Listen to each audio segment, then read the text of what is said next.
Mirëmëngjes, të dashur Krejper, do bëjmë një mesazh për ju dhe mesazhi i juaj që janë nga letrat hebreje, që janë pak ndryshe nga të tjerat.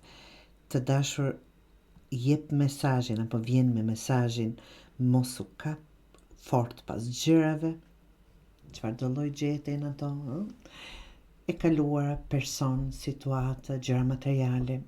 Jep, ndaje, lësho dhe do të çlirohesh. Ky letër të kujton se kur dorën e ke të shtrënguar asgjë nuk hyn dot. Po flasim në mënyrë metaforike, të dashur. Kur jemi të shtrënguar, kur nuk duam ndryshime, kur nuk do thot patjetër që po flasim për dhënje dhe marrje. Do thot në dorën e ke shtrënguar asgjë nuk hyn dot, por kur e hap për të dhënë, për të falur, për të ndarë, ti hap në një farë mënyrë, të dashur Krejper, edhe zemrën dhe rrjedha jetës kthehet tek ty në forma që ti si pret.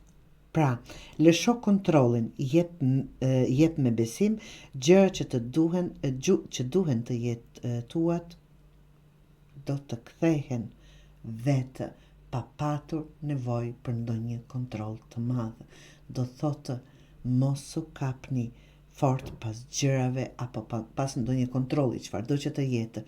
Lëshojeni ajo që është e jotja, ajo do vi vetë.